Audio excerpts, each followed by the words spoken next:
The state's largest health insurer is urging Vermonters to avoid its largest hospital and instead shop around for more affordable treatment. Plus, a new plan to help unhoused Vermonters that ends the use of motel rooms, and Governor Phil Scott taps 2 veteran prosecutors to fill seats on the Vermont Supreme Court. All that and more ahead on Vermont This Week.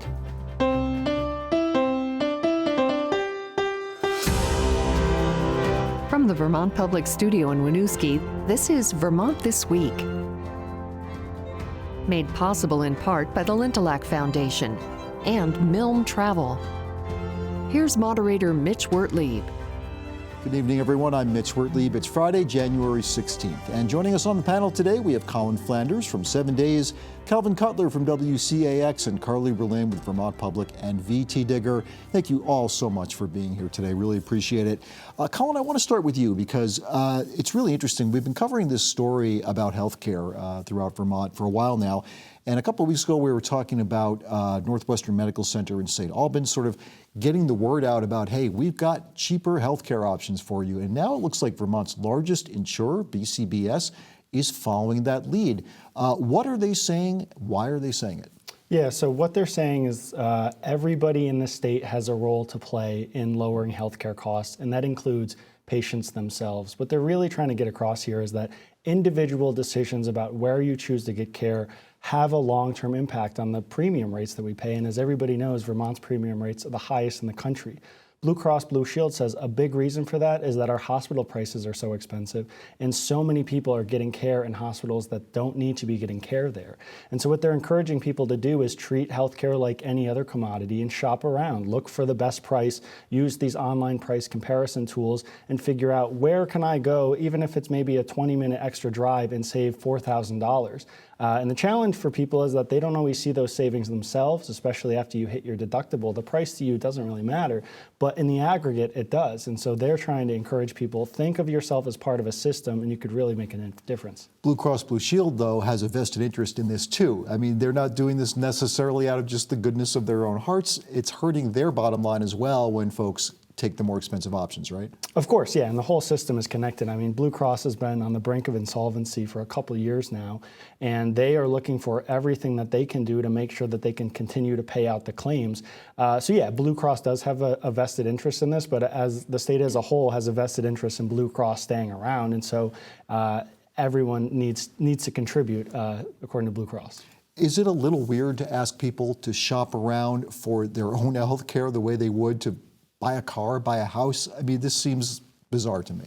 Yeah, I mean, it's a little ludicrous if you think, try to tell somebody having a heart attack, figure out where you want to go. I mean, but the research has estimated that upwards of 40% of healthcare services are shoppable. And think of things like an MRI and a swollen knee, an X-ray, even basic lab work. And it is pretty remarkable, the price differences that you can see for these same services across the board. I will add, too, right before we started to tape this, I just got an email from somebody who read my story on this and said, it's not just price. I can often get in a lot quicker at one of the open MRI places around here, and I can park right next to the door. And if you have to think, a lot of people, I think the hospital is an intimidating place. She was saying, I don't have to go down all those hallways on the elevators and all of that. I mean, there is an ease and access, and the challenge is that not a lot of people know these exist and know how to get there. Yeah, so I was going to say it's fascinating too, because you think of the next few years where we're heading healthcare. I'm sure, Colin, you've reported on the Rural Health Transformation Fund. We're going to have a lot of money coming to the state of Vermont, to sort of shore up our rural healthcare system. This money's coming from Congress, of course. Part of the intention there is also to help remove some of the care that's being delivered in hospitals, bring it to primary care, bring it to clinics, bring it to places elsewhere. So this sort of works in conjunction with that as well, of like, let's try to remove care from the hospital setting, which, as you correctly pointed out, is the most expensive, and can we deliver it in a tertiary or another sort of setting which is cheaper? So it is interesting how those can go hand in hand. And I've been fascinated too, because I've been covering this for a while. Blue Cross and insurers in general have often had a somewhat tenuous relationship with these smaller independent providers. And now they are working together in a way that I think is unique. And if you ask some of the independent practices, they say, it's about time. We've been around. We've been saying that we're here ready to provide these services. And I think it'll be interesting to see if we actually see a shift in patient choices. How does the new CEO of UVM Health Network, this is the largest hospital that BCBS is talking about here, how does he feel about this? And I should say, who are we talking about here? Yeah. So Stephen Loeffler was serving as interim CEO at the UVM Health. They have since dropped the network. It is just UVM Health now, but I'm still going to call them the network. They named him their permanent CEO, and this is a notable shift. I mean, UVM Health Network has been facing a lot of pressure over the last few years. Questions about whether they're actually delivering on the promise of providing more efficient and cheaper healthcare. And I think state regulators really took a look this year at the relationship between the health networks, Vermont hospitals and New York hospitals, which tend to lose money. And they were pointing out that this doesn't really seem to be bringing much benefit here. So Stephen Loeffler is coming in now and trying to make the case that he's going to do a little bit of a change of direction here. We're going to be sending more decision-making closer to the bedside, which is how he's putting it. But really what that means is more decision-making at the local hospitals who know what they need and know how that they can operate more efficiently. And this is occurring in the broader context of this hospital transformation process that Vermont is undergoing, where hospitals are being asked to come up with plans to make themselves more sustainable, including potential cuts to services. And so it'll be really interesting to see if the network can continue to keep a bit more of a hands-off approach, or if it starts to make some of those decisions once the rubber hits the road. And he has been the interim CEO, right? And now he's just been named on a permanent basis. That's right. Yeah, he just took over. Yeah, fascinating stuff. Thank you for the update on that, Colin. I really appreciate it. I want to shift now, Carly Berlin, to this, what seems like an exciting new plan to not end homelessness in Vermont, but at least alleviate the problem. We know it's a huge problem in the state of Vermont. How would this new plan end the use of motel rooms? Exactly. So this is a 2-year bipartisan bill that was introduced last week. What it would do is ramp down the use of motel rooms as emergency shelter in Vermont over these next 2 years, and at the same time, ramp up funding for more traditional community-based shelters, transitional housing, even converting motels into apartments, things like that. And Governor Phil Scott is all for that. I know he was not happy about the motel voucher program. That's true, and we're going to have to see. You know, there's a lot of devil in the devil's in the details always, with anything like this. It's really early, right? This would ramp down the use of motels to about 400 rooms next year. We're at about 1,200 right now, and then end the use of motels totally in fiscal year 2028 with some checkbacks to see if we've actually built up the rest of the capacity in the system. Like, that's the question, right? Whether it's actually realistic to have enough shelter and housing options for people outside of motels in this pretty tight time frame. What are housing advocates saying about that? You know, we're seeing some skepticism about this. You know, there are pieces in this bill that really kind of focus on the accountability for clients, for individuals, that would do things like set time limits for how long people can stay in shelter and transitional housing, you know, have engagement requirements for getting services. And there's also a quite controversial piece here. This bill would create a dedicated program to cover relocation expenses for people to travel outside of Vermont who have family ties elsewhere. There's this kind of renewed focus on the issue of people who are from out of state experiencing homelessness and coming to Vermont to use benefit programs. So there's a lot of scrutiny over whether this is really a worthwhile use of state funds. And it's an idea with a long history, too. Yeah, certainly. I mean, we were talking right before the show started. You know, people that think back to the 1980s, there was an initiative that came out of Burlington called Westward Ho. It was sort of thought up by a few business owners in town, really to try to curb panhandling back on Church Street back in the late 80s. There was a huge outcry, and there was a really big pushback on the idea of Westward Ho, and it went absolutely nowhere. I think maybe 1 or 2 people got bus tickets. But it does say something, though, that this is like a provision that's now in this bill. It's a bipartisan bill. And, you know, the situation in terms of homelessness and sort of the need and the dire need out there is a lot different, I should say, back from when it was then. So we don't know exactly how it's going to be received within the legislature, but we know, we can expect there to be some significant pushback and concern on it. As we'll have to see exactly where it goes, but we've seen this movie before. And Carly, I just want to make sure I've got this right. This would be, again, for people that do have relatives, ties of people in other states. That's how it's envisioned now. Okay. And the way that this is written, it would be totally voluntary. Yeah. Yep. That's important too, to know. Thank you for that. And again, the motel voucher program, that started during COVID, right? I mean, was that basically a COVID program? It existed before, but the program was greatly expanded during the pandemic because we got all of this federal COVID cash that said, let's allow people who are homeless to have their own space and not be packed into shelters together. At the same time, we saw just skyrocketing levels of homelessness and housing insecurity.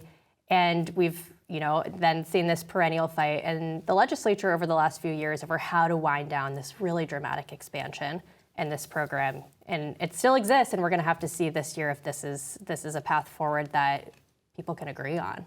And I think, Carly mentioned right off the top, this is a 2-year bridge to get us to what was envisioned in H91. That was that bill that basically community action service providers like Community Capstone Action in Central Vermont or CVOEO in Chittenden County, they would then take over sort of administering services. And, the governor, though, vetoed that bill, and there was also really dire concern from some shelter providers as well that felt like they were completely shut out of that conversation. So again, this is a 2-year bridge to get to where we were with H91. A lot can change before then, but that bill also, as envisioned, that framework was also kind of controversial. So again, we'll just have to see. Okay, let's stick with housing for a moment because there's an infrastructure program, Carly, that is kicking off this month. What is it and how is it going to work? So this is the Community Housing Infrastructure Program, or CHIP. It was kind of the marquee housing legislation passed last year. The idea of this is it's basically a smaller scale version of a program that's existed in Vermont for a long time. That's TIF, tax increment financing.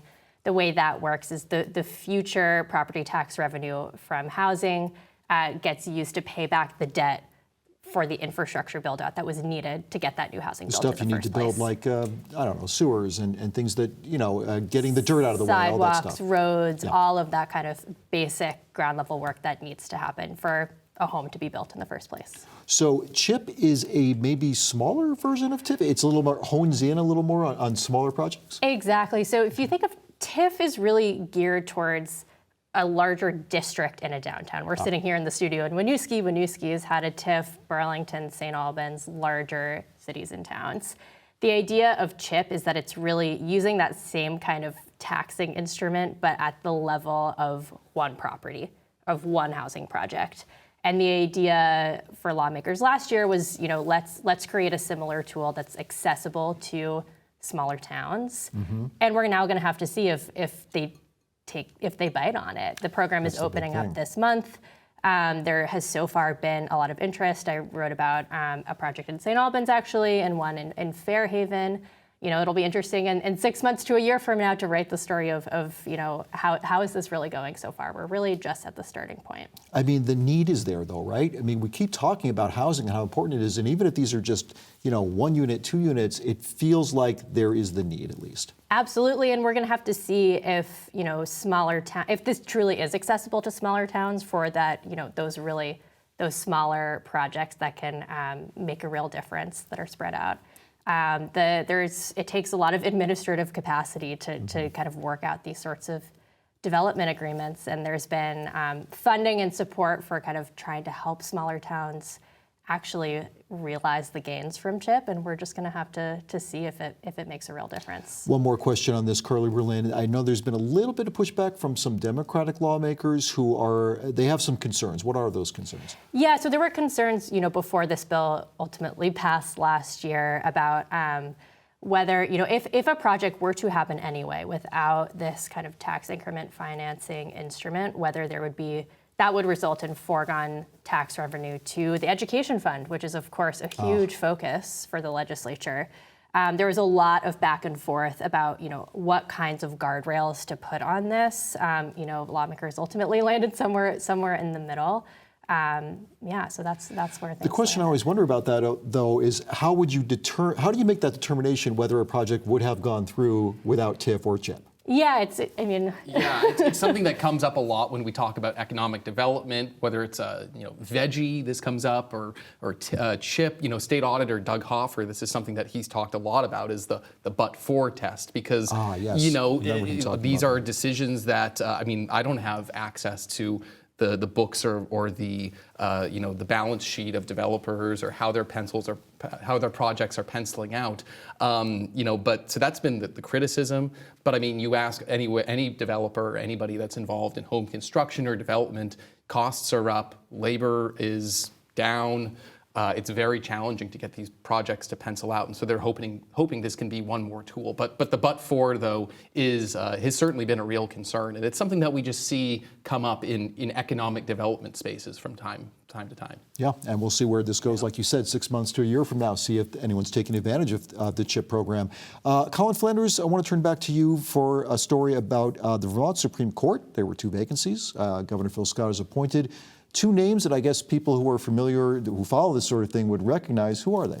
Yeah, so both of these people have ties to President Trump, and I think one is more proud of that tie than the other. So the first one is Christina Nolan. She was named to serve as Vermont's lone U.S. attorney during Trump's first term, and she served 4 years before resigning, as is typical in transitions of power.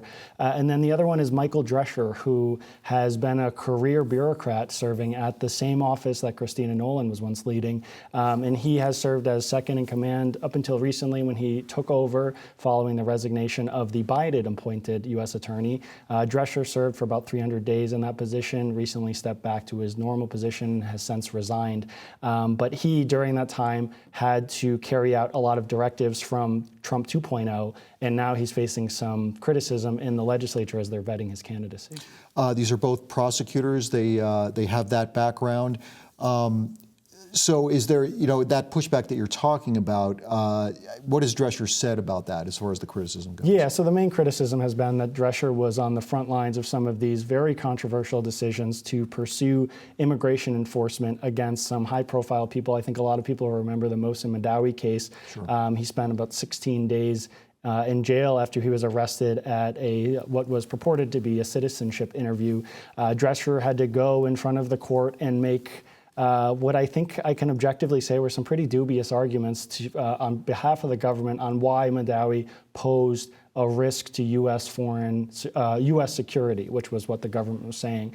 Drescher has said that essentially he was doing his job, but also that he was trying to protect some of the people who worked under him. We've been seeing in other parts of the country prosecutors resigning in the face of what they feel are some controversial directives that they don't agree with. I think Drescher is making the case that if he were to step down, somebody else was going to have to come up behind him. These are some people who are in the earlier stages of their careers, and we're going to have to be making that same choice. And so I think he is sort of making the case that I was taking a bit of a bullet here, and I was doing what I did what I needed to do. But he has definitely. It is a question of whether lawmakers are going to be receptive to that argument. Okay, I appreciate the update on that story. Calvin Cutler, I want to turn back to you for a little bit of politics here. The upcoming elections may or may not be interesting depending on who you talk to, but a couple of names for the lieutenant governor's race have hopped in. At least one who's very familiar, maybe one name that is maybe not so familiar. Certainly. We've talked about Molly Gray, former lieutenant governor, throwing her name back into the ring, wanting to make a bid for lieutenant governor. This week, we also heard Ryan McLaren. He is a lifelong Vermonter. He's from the Northeast Kingdom.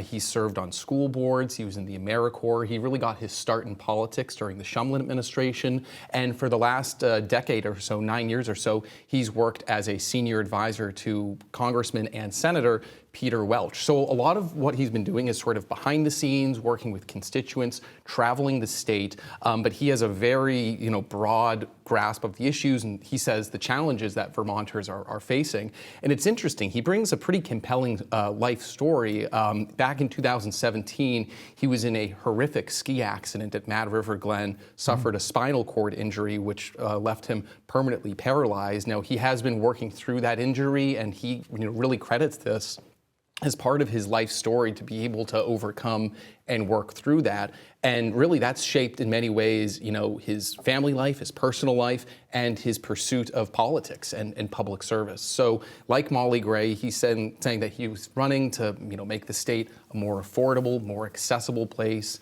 housing, healthcare, affordability being some of his top priorities. And, I think it's on its face, Molly Gray, of course, she's been working with the Afghan Alliance for the last few years. So she's certainly been staying in the mix, really certainly familiar with a lot of these issues. But I think it's going to be fascinating to see this race play out. Certainly, Molly Gray has a very large donor base. She had a lot of supporters from Senator Patrick Leahy and, sort of Leahy world, if you will. But Ryan McLaren brings a lot of firepower and a lot of support from Senator Welch and his supporters and their political connections. So I think this is going to be a really fascinating race to see. Again, the devil's going to be in the details of these two candidates, what policies they support, where are the differentiations between them. But this could be one of the more interesting statewide races, given right now we're not seeing any movement at the top of the ticket. No prominent Democrat is stepping forward to challenge Governor Phil Scott. So we can do a whole show on that. But certainly, though, there is this is going to be a really interesting race, I think. Yeah, it sounds like you're saying it's going to be pretty competitive. I think so. I mean, Molly Gray, as I said, she has the name recognition, but she's also a fundamentally different politician than she was a couple of years ago. Her work with the Afghan alliance, seeing the U.S. government pull the rug out from some of our allies has also really shaped her and her message and, how she thinks and feels about the world. So I think we've got two really competitive candidates here vying for the Democratic primary. We have not yet seen a challenger come forward against John Rogers, the incumbent. Whoever wins the primary, of course, will have to go up against him. But certainly, it's going to be an interesting one. And of course, John Rogers was able to defeat David Zuckerman, longtime lieutenant governor, and he's not made any announcement about whether he might get back into that race or not. Not yet. I think a lot of eyes, there's a lot of eyes on Scott, but also Zuckerman. What are his plans? I think he's another big question mark out there too. So we'll have to see. Yeah, I have a feeling we'll be talking about this again for sure We as will. election season heats up. Colin Flanders, a very sad story from 2023. You've been updating this in 7 days. No bail has been issued, no bail relief for a man that was accused in a Rutland police officer's death. Can you give us a synopsis of what happened in this case and some of the criticism that came to Rutland police as well? Yeah, so there has been a flurry of developments in this case that up until about a month ago was just proceeding along as expected. The defense attorney in the case representing Tate Rayum, who is a 22-year-old man who was accused of crashing his truck into a cruiser driven by a 19-year-old police trainee, killing her. The defense attorney recently discovered that there was an internal affairs report produced taking a look at the crash, and the conclusion was pretty unequivocal that the chase never should have happened, that there were egregious mistakes across the board on everyone who was on duty that day, and all of those put both the public and this very fresh, very young recruit at risk and ultimately costing her her life. And so the defense attorney, was shocked to learn that this report even existed. He had been asking through discovery of all of the documents that he needed. It turns out that the police chief had received this report sometime early last year and then sat on it for months without telling anybody, without even giving it to the state prosecutors who had been asking, if you have any reports like this, we need them. And he told us at 7 days that he did that because he was afraid of jeopardizing the case against this guy who killed one of his officers, who's essentially admitting that he was making a conscious choice. That did not sit well with state prosecutors, who immediately issued what's known as a Brady letter, essentially flagging him as being untrustworthy, as an untrustworthy witness and someone that they would not put on the stand. And that can effectively end someone's career. A few days before that happened, the police chief announced that he would be retiring in March. He has not said why. The timing is a little coincidental. So now we're trying to see. The most recent update was that the defense attorney was pointing to this report among some other things and saying that my client should not be in jail while this case plays out. The judge was not receptive to that, and I think there is some legal maneuvering where when you consider bail, you have to take the state's argument at face value. You don't really consider some of the mitigating factors. And so this will come, when this comes to trial, if it does, we'll be hearing a lot more about some of those issues. Wow, thank you so much for that update. I really appreciate that. Calvin Cutler, if you live in central Vermont and you are going to your mailbox looking for mail, you may be waiting. You're certainly going to be waiting. What is going on there? It's a perennial issue we seem to come back to, even though Montpelier's has a post office following the floods. The delivery issues are still persisting. I was at the Berlin Mall. If you walk up next to Five Below, there's this little inconspicuous door. You go there 5 days a week. People will be lined up physically going searching for their mail, searching for the packages. And it's because, like a lot of things, there's just staffing. I mean, there's so many roads, especially in Middlesex. People live down long dirt roads. It's tough to get the staffing, the hours, et cetera, to have consistent mail. And in a state with an aging demographic, people rely on medications. They rely on, if you have a business that you run out of your house, you need to send things. There's a lot of ripple effects. And so certainly, I was talking with people in that line. Some of them were waiting 3-4 weeks and they haven't had any mail. And as of right now, it doesn't look like the situation's going to get better. USPS says that they're trying to switch staff around and host job fairs as well. But again, it's a function of an aging demographic and a tough job. And we'll have to see where it goes. But it's not just in central Vermont. We're hearing these reports from Franklin County, Chittenden County as well. We'll have to see. And a reminder that physical mail still matters to people. Like you said, medications, important things come through. So Bingo. I appreciate the update on that. Finally, this is going to sound like I'm making fun of this story. I am not. There is a legislator in Montpelier named Troy Hedrick, an independent from Burlington, who wants to create a 10-member panel that would investigate UFO sightings or unexplained aerial phenomenon. This would be something where if you see something in the Vermont sky at night, you don't know what it is, there would be a 10-member panel that would take a look into this. I could go around the table and ask my guests here whether they believe in alien life. I think I will. Carly? I've been reading more speculative fiction lately. I'd like to believe. Love it. Calvin Cutler? Why not? Sure. Why not? And Colin Flanders? It looks like we're out of time. I'm sorry. I love it. At least one traditional journalistic skeptic here. Thank you so much to our panel. Colin Flanders from 7 Days, Calvin Cutler, WCAX, and Carly Berlin with VTDigger and Vermont Public. I'm Mitch Wertlieb. We'll see you again next Friday for Vermont This Week. Thanks so much for tuning in.